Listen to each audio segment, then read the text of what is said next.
के बीच में जरा भाव देख लेते हैं कि गोल्ड और सिल्वर का इस वक्त ट्रेंड क्या कहता है।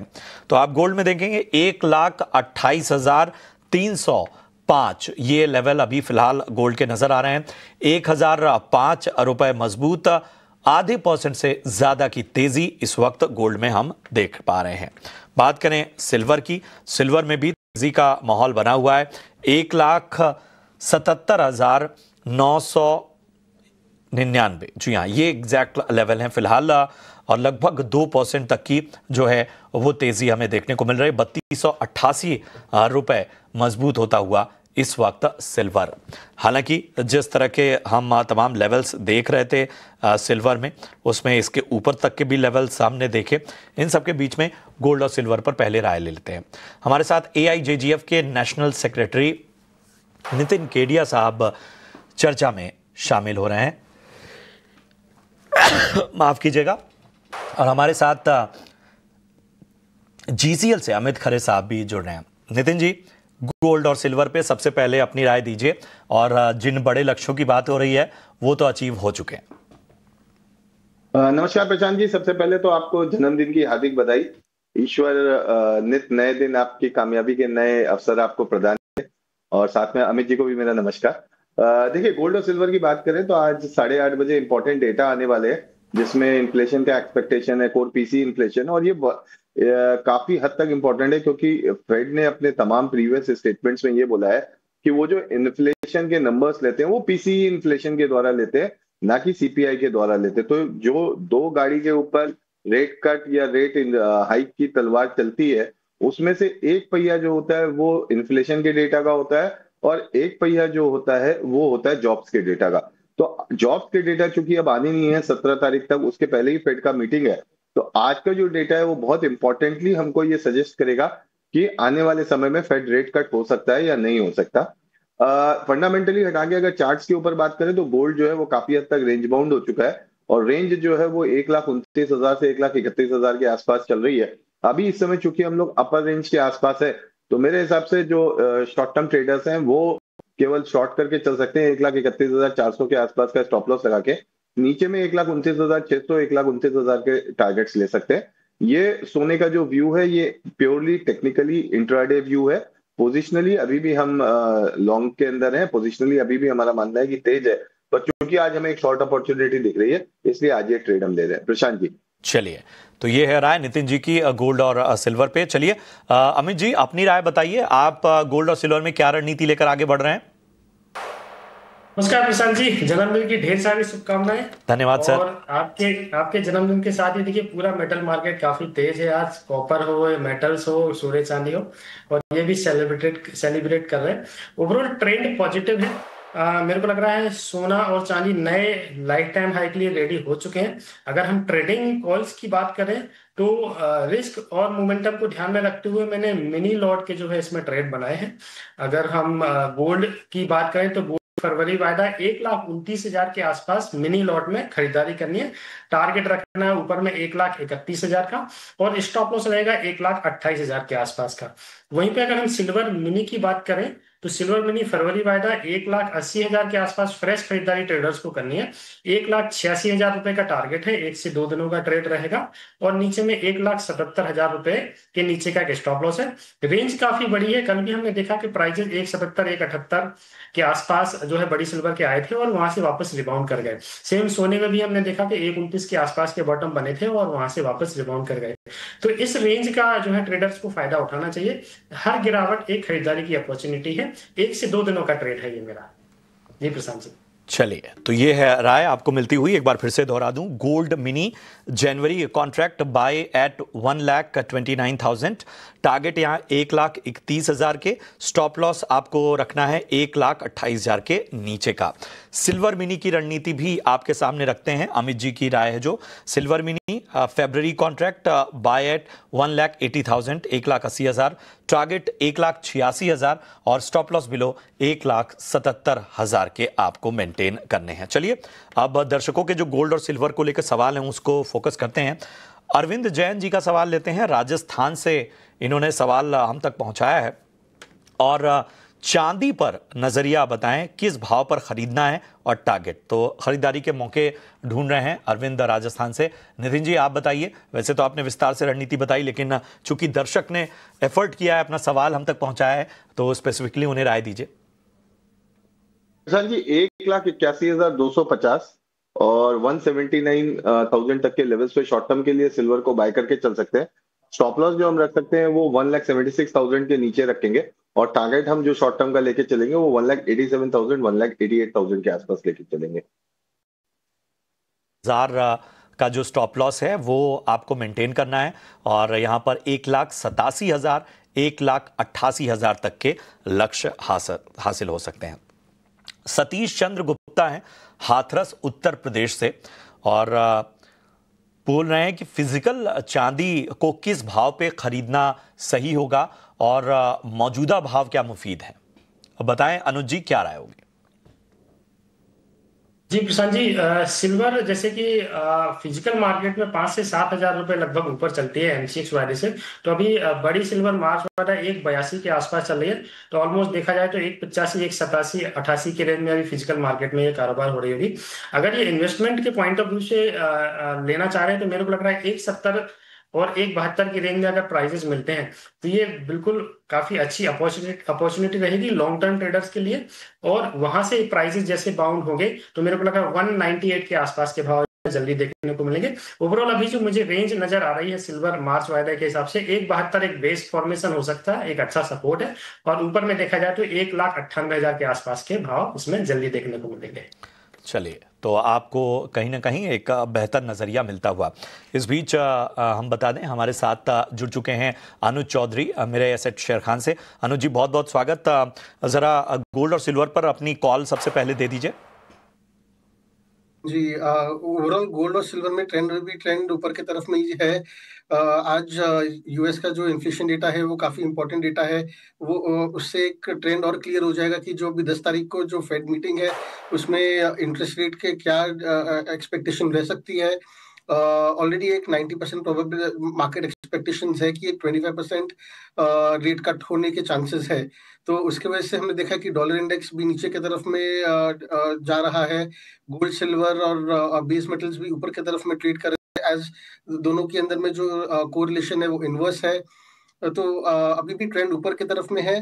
गोल्ड बाय करके चलना चाहिए, अभी थोड़े ऊपर के लेवल्स पे है। तो कूल ऑफ हुए नीचे में 1,30,000 के आसपास में है तो बाय करके चल सकते हैं। स्टॉप लॉस रहेगा आपका 1,28,500 और टारगेट रहेंगे 1,32,500। अगर चांदी की बात करेंगे तो मार्च वायदा जो है 1,81,000 के लेवल्स के आसपास बाय करके चलना चाहिए। 1,78,000 के नीचे स्टॉप लॉस रहेगा और टारगेट रहेंगे 1,85,000 और 1,87,000 के। चलिए, तो अनुज जी की कॉल एक बार फिर से मैं दोहरा देता हूं। गोल्ड आपको फरवरी कॉन्ट्रैक्ट 1,30,000 के स्तर पे खरीदारी करनी है। स्टॉप लॉस 1,28,500 का, टारगेट 1,32,500 तक के नजर आ सकते हैं। सिल्वर जो है मार्च कॉन्ट्रैक्ट आपको लेना है 1,81,000 के स्तर पे, स्टॉप लॉस 1,78,000 का, टारगेट 1,85,000 और दूसरा 1,87,000 तक के नजर आ सकते हैं। तो हमारे तमाम एक्सपर्ट जो हैं वो बुलिश हैं गोल्ड और सिल्वर पे। चलिए बढ़ते हैं आगे और अगला सवाल जो है वो लेते हैं दिनेश जी का महाराष्ट्र से। सोना या चांदी इस समय कौन सी सबसे ज्यादा सुरक्षित है और कम जोखिम वाली कमोडिटी है? बहुत ही क्लियर इनका सवाल। नितिन जी बताइए क्या राय होगी, गोल्ड या सिल्वर? कम जहां पर रिस्क है, आउट परफॉर्मेंस बेहतर है, बताइए कहां आपका दाम होगा? प्रसाद जी सिल्वर का जो बीटा है वो इस समय काफी हाई चल रहा है और जो हाई रिस्क इन्वेस्टर्स या ट्रेडर्स हैं उन्हीं के लिए ये सूटेबल है, क्योंकि डे की जो रेंज है कई बार हम देख रहे हैं 8,000 7,000 तक भी जा रही है। तो अगर लो रिस्क हाई कन्विक्शन की हम बात करेंगे तो मेरे ख्याल से गोल्ड जो है वो इनके लिए बेटर रहेगा, क्योंकि गोल्ड में जैसे WGC की भी रिपोर्ट आई और हमारा भी ये मानना है और साथ में कई सारी अंतर्राष्ट्रीय फर्मों का मानना है कि अगले साल जो है वो हम गोल्ड को $5,000 से $5,500 के बीच में देख सकते हैं। तो मेरा मानना है कि सेफली, चूंकि सेंट्रल बैंक बाइंग भी यहाँ पे देखी जा रही है, तो गोल्ड अगर ये लेके चलेंगे तो ज्यादा बेटर होगा। चलिए, तो बेहतर होगा कि आप गोल्ड में जो है वो रणनीति आगे बनाकर चलें और हमारे तमाम एक्सपर्ट ने जो रणनीति आपको बताई वो आपके काम भी आएगी। एक बार क्रूड को अपने दायरे में लेकर आते हैं। क्रूड कीमतों पर एक प्रेशर हम देख रहे हैं और ब्रेंट क्रूड की बात करें तो $63 प्रति बैरल के स्तर पे इस वक्त नजर आ रहा है। करीब 0.20% की गिरावट हमें देखने को मिल रही है। WTI क्रूड की बात करें तो यहाँ $59.5 के पास है और यहाँ पर 0.25% की गिरावट है। MCX क्रूड $5,370 के पास है और यहाँ 0.30% की गिरावट हम देख पा रहे हैं। बहुत सारे फैक्टर्स हैं, लेकिन इन फैक्टर्स को थोड़ा समझना होगा, डिकोड करना होगा। और बताएं अमित, क्रूड को लेकर क्या रणनीति बन रही है, किस तरह की कहीं ना कहीं सप्लाई और बाकी चीजों को लेकर भी बहुत सारे कंसर्न्स रहे हैं। क्रूड ऑयल को मैं जैसा कि मैं चार्ट अभी देख पा रहा हूँ, एक रेंज में काफी दिनों से फंसा है। 5400 5450 ऊपर में जाता है और वापस फिर से 5300 5250 की रेंज में आता है। ये रेंज में मेरे को लग रहा है अभी एक आध हफ्ते ये और करेगा। ओवरऑल देखा जाए तो मेरे पास इसके लिए इंट्राडे के लिहाज से खरीदारी का ट्रेड मैंने बनाया है। मेरे को लग रहा है प्राइस एक बार अप साइड के लिए मोमेंटम ले सकते हैं आज के लिए। तो 5340 रुपए के आसपास इसमें आज खरीदारी करनी है। टारगेट रखना है 5500 रुपए के आसपास तक का और इसका जो स्टॉप लॉस है वो 5250 का है। प्योरली इंट्राडे ट्रेड रहेगा प्रशांत जी। चलिए, तो ये है राय आपको मिलती हुई क्रूड पे। अनुज जी, आपकी क्या राय होगी? जी, मेरा व्यू थोड़ा ऑपोजिट है इसके अंदर में। ओवरऑल ट्रेंड हमने देखा है कि लास्ट 4-5 सेशन से रेंज के अंदर में ट्रेड कर रहा है। ऊपर में अगर आप देखेंगे तो एक 59 से $60 का एक रेजिस्टेंस ले रहा है और वहां से उसके ऊपर में क्लोज नहीं दे पा रहा है। ये WTI क्रूड ऑयल की बात हो रही है और नीचे में एक $58 के आसपास में एक स्ट्रॉन्ग सपोर्ट ले रहा है। तो ये एक रेंज है, जब तक ये दायरे के अंदर में है ये एक रेंज बाउंड रहेगा। एक आइदर साइड के अंदर पे जब ब्रेकआउट देगा या तो $60 के ऊपर बंद करे या नीचे में $58 के नीचे बंद करे, तो इसके अंदर एक डायरेक्शन बैठ सकता है। ट्रेंड अभी भी नीचे है क्योंकि ग्लोबली अभी भी ग्लोबल मार्केट सेंटिमेंट्स अभी भी इकोनॉमिक सिचुएशन अच्छी नहीं है। ओवरऑल सप्लाई ग्लच सिचुएशन अभी भी बरकरार है। तो इसके अंदर में एक्सपेक्टेड है कि ट्रेंड ओवरऑल वीक रहेगा। अगर MCX की बात करेंगे तो अभी 5360 के आसपास चल रहा है। ऊपर में 5380 से 5390 के आसपास में आए तो ऊपर में सेलिंग करके चलना चाहिए। आपका स्टॉप लॉस रहेगा 5470 के अंदर में 5470 और नीचे में टारगेट रहेंगे आपके 5250 के लेवल्स के। चलिए, तो ये है राय आपको मिलती हुई। अमित जी, आपकी क्रूड पे कुछ ऑप्शन की भी रणनीति थी? ऑप्शन का जो ट्रेड है वो 5300 का कॉल ऑप्शन 140 रुपए के करीब लेना है। अभी 143 के आसपास का भाव है। खरीदारी करनी है, टारगेट रखना है 200 रुपए का और स्टॉप लॉस जो है वो 95 का है। ये भी इंट्राडे के लिहाज से ट्रेड रहेगा प्रशांत जी। चलिए, तो ये है राय आपको मिलती हुई क्रूड पे। मेटल्स पर एक बार फोकस करते हैं। बेस मेटल में कॉपर में 1.5% की तेजी, 1090 के पास इस वक्त कॉपर। MCX पर अगर हम देखें, एल्यूमिनियम 280 रुपए के करीब है। जिंक का दाम 310 रुपए के पास है और 1% की तेजी है। सीमित दायरे में लेड का भाव भी नजर आ रहा है। नितिन जी, कॉपर पर जरा नजरिया दीजिए। प्रशांत जी, आपके चैनल पे हमने 1100 के आसपास का टारगेट दिया था पोजिशनल, जब ये 1010 1015 के आसपास चल रही थी। अभी इस समय 1090 1100 के आसपास कॉपर आ गई है। और अगर LME की मैं बात करूं तो इस समय 11600 के आसपास जो है वो ट्रेड हो रही है। देखिए, रिस्क रिवॉर्ड रेशियो की अगर मैं बात करूं तो वो कॉपर में इस समय फेवरेबल नहीं है। तो मेरा मानना है कि या तो 1105 का हमें वेट करना चाहिए और उसके ऊपर अगर वॉल्यूम के साथ ब्रेकआउट आता है तो हमें बाय करना चाहिए। एल्स जो है 1060 तक के 65 तक के किसी भी करेक्शन का वेट करिए। उस लेवल पे कॉपर आती है तो 1040 के स्टॉप लॉस लगा के बाय करें। ऊपर में फिर 1130 1140 तक के टारगेट होंगे। प्रशांत जी, चलिए, तो बुलिश नजरिया कॉपर पे इस वक्त आता हुआ। लेवल्स का विशेष रूप से ध्यान दीजिए। कोई चीज मिस हो जा रही है तो ध्यान रखिए, ये पूरा का पूरा शो यूट्यूब पे होगा, आप वहां से रिविजिट कर सकते हैं। अनुज जी, आप बताइए कॉपर पर आपकी राय। ट्रेंड ओवरऑल बुलिश है। अगर हम इन्वेंट्रीज डेटा अगर देखेंगे तो LME के ऊपर में जो कैंसिलेशन डेटा है वो काफी सपोर्टिव है कॉपर प्राइसेस के अंदर में। हमने देखा कि कल 50,000 का इसके अंदर में कैंसिलेशन बढ़ के आया था, तो उसकी वजह से हमने तेजी देखी है और अभी भी वो तेजी बरकरार है। जैसे नितिन जी ने बताया कि रिस्क रिवॉर्ड जो है अभी अनफेवरेबल है, काफी ऊपर आ गए भाव। तो थोड़ा एक कूल ऑफ होएगा तो इसमें फ्रेश बाइंग करके चलना चाहिए। नीचे में 1080 के आसपास है तो बाई करके चल सकते हैं। स्टॉप लॉस रहेगा आपका 1065 के नीचे में और टारगेट रहेंगे 1105 से 1120 तक के। ठीक है, तो कॉपर में 1105 से 1119-20 तक के लक्ष्य आपको नजर आ सकते हैं हमारे दोनों एक्सपर्ट की राय में। एक सवाल भी ले लेते हैं। नेहा का सवाल गुरदासपुर पंजाब से है। पूछ रही हैं कि क्या इस समय कॉपर में निवेश करना सही है? इन्वेस्टमेंट के नजरिए से कॉपर में रणनीति चाहती हैं। नितिन जी बताएं। जैसा कि मैंने कहा कि अभी इस समय रिस्क रिवॉर्ड के हिसाब से जो है कॉपर में इन्वेस्टमेंट की रणनीति ठीक नहीं रहेगी। वेट करें 1060 तक का अगर प्राइस में कोई भी डाउनफॉल आता है तो वहां पे फिर 1040-45 के स्टॉप लॉस के साथ बाय करें। आपको 1140-1150 तक के लेवल कॉपर में शायद देखने को मिल जाएंगे। प्रशांत जी चलिए, अनुज आपकी अहम कॉल खासतौर पे नेचुरल गैस और बाकी सेगमेंट्स पे अगर बची हो तो जरा शेयर करें। जी, नेचुरल गैस ओवरऑल एक अप ट्रेंड के अंदर में चल रहा है। एक 460 के लेवल्स के आसपास में आज हमने देखा था, मॉर्निंग के में आया था। अभी थोड़ा करेक्शन आके वापस अभी एक 459 के आसपास में ट्रेड कर रहा है। थोड़ा वॉलेटाइल काउंटर है, लेकिन अगर इसमें वापस एक डिप आए नीचे में 452 के आसपास लेवल्स पे आए तो बाई करके चलना चाहिए। 445 के नीचे स्टॉप लॉस रहेगा और ऊपर में टारगेट 465 के आसपास में दिख सकता है। तो अनुज जी की राय में एक बार फिर से मैं आपके बेहतरी के लिए दोहरा दूं, नेचुरल गैस आपको बाय करना है। दिसंबर कॉन्ट्रैक्ट 452, स्टॉप लॉस 452 का आपको यहां पर मेंटेन करना है। टारगेट 465 तक के नजर माफ कीजिएगा आ सकते हैं। चलिए अमित के पास एक बार रुक करेंगे। अमित, कॉपर पे तो आपने राय दे दी, जिंक पे भी क्या नजरिया बन रहा है, कैसे देख रहे हैं आप? जिंक दिसंबर वाइडा मेरे को लग रहा है 309 रुपए के आसपास एक फ्रेश खरीदारी जो है ट्रेडर्स को करनी चाहिए। 306 रुपए के नीचे का एक स्टॉप लॉस लेके चले। 2 से 3 ट्रेडिंग सेशन में मेरे को लग रहा है 319 रुपए के आसपास के टारगेट इसमें देखने को मिल सकते हैं। प्रशांत जी, तो यहां पर 319 तक के लक्ष्य जो है वो नजर आ सकते हैं जिंक में आपको खरीदारी की रणनीति। एक बार अब साफ तौर पर देखते हैं एग्री मार्केट का क्या हालचाल है। एग्री मार्केट में देखें तो जीरे में ½ % की गिरावट यहां पर देखने को मिल रही है। धनिया का भाव जो है वो 10,750 रुपए के करीब है। हल्दी के भाव में 1% की गिरावट देखने को मिल रही है। ग्वारगम में भी हल्की गिरावट हम इस वक्त देख पा रहे हैं। अनुज जी जरा एग्री कमोडिटीज पर एक विस्तृत नजरिया दीजिए।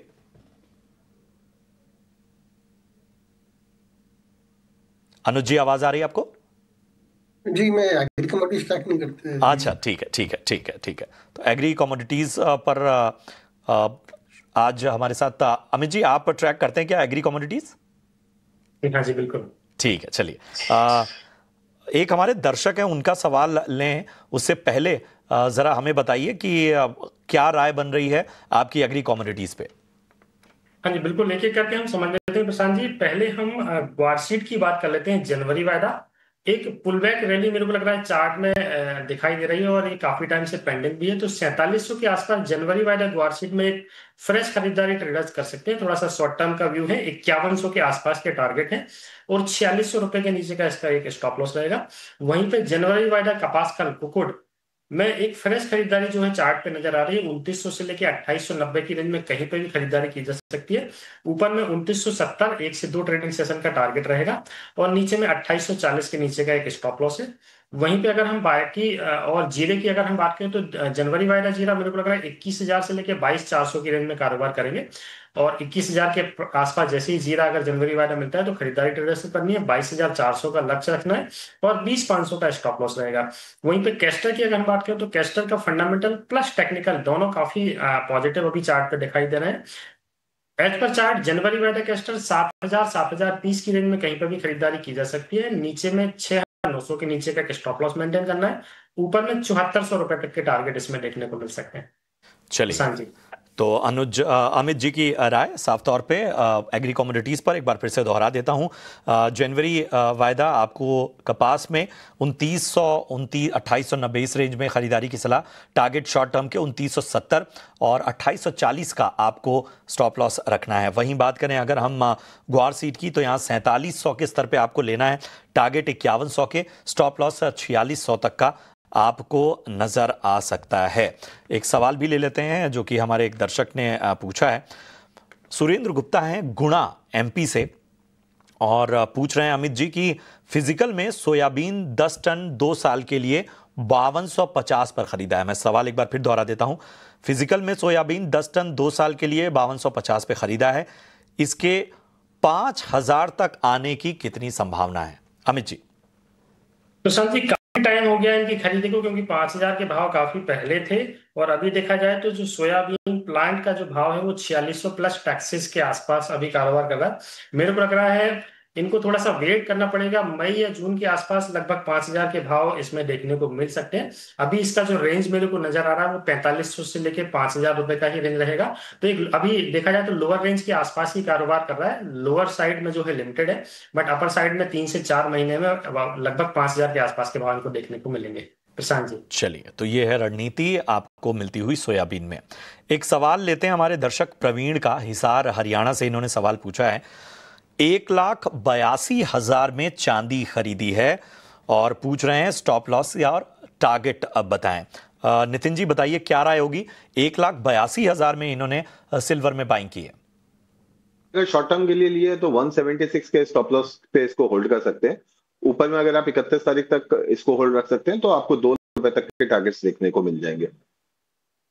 तो शॉर्ट टर्म और लॉन्ग टर्म दोनों नजरिए से आपको राय दे दी गई। एक और दर्शक का सवाल है, हर्ष हैं जयपुर से, नेचुरल गैस फ्यूचर में टारगेट और स्टॉप लॉस जानना चाहते हैं। अनुज जी बताइए क्या राय होगी नेचुरल गैस में फ्यूचर में टारगेट और स्टॉप लॉस को लेके? 460 के आसपास पे ट्रेड कर रहा है। अगर इंट्राडे का देखेंगे तो नीचे में 450 के नीचे स्टॉप लॉस मेंटेन करके चल सकते हैं, ऊपर में 465 से 470 के टारगेट देखे जा सकते हैं। इनका पोजिशनल व्यू है तो ऊपर में अगर ये 465 के ऊपर में बंद करता है तो 480 से 490 के लेवल्स देखे जा सकते हैं नियर टर्म के अंदर में। वो अगर पोजिशन करेंगे तो 440 के नीचे स्टॉप लॉस मेंटेन करके चलना चाहिए। चलिए, तो ये है राय आपको मिलती हुई। कुछ और भी दर्शकों के सवाल हमारे पास हैं, उनको भी ज़रा अपनी चर्चा में शामिल कर लेते हैं। हमारे एक दर्शक ने हमें कमेंट किया है और वो जानना चाहते हैं कि ऊपरी स्तरों पर अगर चांदी खरीदी है तो किस तरह की रणनीति रखनी चाहिए, और इनका नज़रिया इन्वेस्टमेंट का है। अनुज जी बताइए। रखे हैं तो अगर मीडियम टर्म तो है, अगर तो नीचे में 1,76,000 या 1,74,000 के नीचे स्टॉप लॉस मेंटेन करके चलना चाहिए। ऊपर में टारगेट रहेगा 1,90,000 के आसपास में। अगर उसके ऊपर अगर क्लोजिंग करता है तो 2,10,000 से 2,25,000 तक लेवल्स देखे जा सकते हैं मीडियम टू लॉन्ग टर्म के अंदर में। और जैसे ही अगर प्राइसेस इनके बाइंग लेवल्स के ऊपर आए तो उनको ट्रेल स्टॉप लॉस करके ऊपर में वेट करना चाहिए, ताकि अगर करेक्शन आए या ऊपर में फॉल आए तो ये लॉस में ना रहे। जी प्रशांत जी। चलिए, तो ये राय है। नितिन जी मैं आपके पास आना चाहूँगा। बहुत से ऐसे लोग होंगे जो इस तरह की जो बीच का करेक्शन का दौर और इस तरह की रैली जो है उसका अनुभव पहली बार कर रहे होंगे। हम ये मान चलते हैं कि बहुत सारे जो दर्शक का जुड़ते हैं हमारे कार्यक्रम में, उनके लिए इस तरह का तजुर्बा कहीं ना कहीं बहुत ही कम होता है या नया नया होता है। ऐसे लोगों को जो कमोडिटी मार्केट में नए हैं, उनको आप क्या सलाह देंगे? प्रशांत जी देखिए, एक तो क्या होता है जब ये जो नए इन्वेस्टर्स आते हैं, ये जनरली हमने देखा है कि 70 to 80% ऑफ द टाइम ये लॉन्ग साइड करते हैं, मतलब बाय करके काम करते हैं। अब चूंकि वोलेटिलिटी इस समय काफी चल रही है और अगर जरा भी होल्डिंग कैपेसिटी है तो ये बाय करके पैसा बना रहे हैं। लेकिन अब चूंकि रेंज बड़ी हो चुकी है, आज मुझे मतलब अमित जी और अनुज जी मेरी बात से एग्री करेंगे, मुझे सिल्वर में इस समय कॉल्स देने में या ट्रेड देने में डिफिकल्टी सबसे बड़ी क्या आती है कि मुझे 6,000 से 8,000 रुपए का स्टॉप लॉस रखना पड़ता है। अब अगर मैं 6,000 से 8,000 का स्टॉप लॉस रख रहा हूं तो मुझे कम से कम 8 से 10,000 का टारगेट दिखे तभी मैं चांदी में ट्रेड कर सकता हूं। तो ऐसे जितने भी नए इन्वेस्टर्स आ रहे हैं, सबसे पहले तो वो सिल्वर माइक्रो या गोल्ड का जो पेटल वाला कॉन्ट्रैक्ट है उससे स्टार्ट करें। कम से कम 2 से 3 महीने उसमें कैपिटल मैनेजमेंट को सीखें कि कैपिटल मैनेजमेंट आप कैसे कर सकते हैं, आपको अपने कैश फ्लो को कैसे इसमें मैनेज करना है। क्योंकि 98% जो डेरिवेटिव ट्रेडर्स है वो सिर्फ और सिर्फ रिस्क मैनेजमेंट या कैश फ्लो मिसमैनेजमेंट की वजह से ही अपना लॉस करते हैं। वो डायरेक्शंस जो है वो बहुत आगे का फीचर हो जाता है कि मेरा जो डायरेक्शन है वो गलत हो गया। तो अगर आप ये 2 चीजों का ध्यान रखोगे तो आपके जो लॉसेस की प्रोबेबिलिटी है वो काफी कम हो जाती है, और लॉसेस की प्रोबेबिलिटी जितनी कम हो जाएगी ऑटोमेटिकली आपके प्रॉफिट्स बढ़ जाएंगे। प्रशांत जी। बिल्कुल। तो ये एक कह सकते हैं गुरु मंत्र भी आपको नितिन जी की तरफ से मिलता हुआ। शुक्रिया करेंगे नितिन जी, अनुज जी और इसके साथ ही अमित, आपका भी बहुत बहुत धन्यवाद चर्चा में जुड़ने के लिए और दर्शकों का मार्गदर्शन करने के लिए। फिलहाल इस शो में इतना ही, दीजिए इजाजत। आप देखते रहिए ET Now स्वदेश। नमस्कार।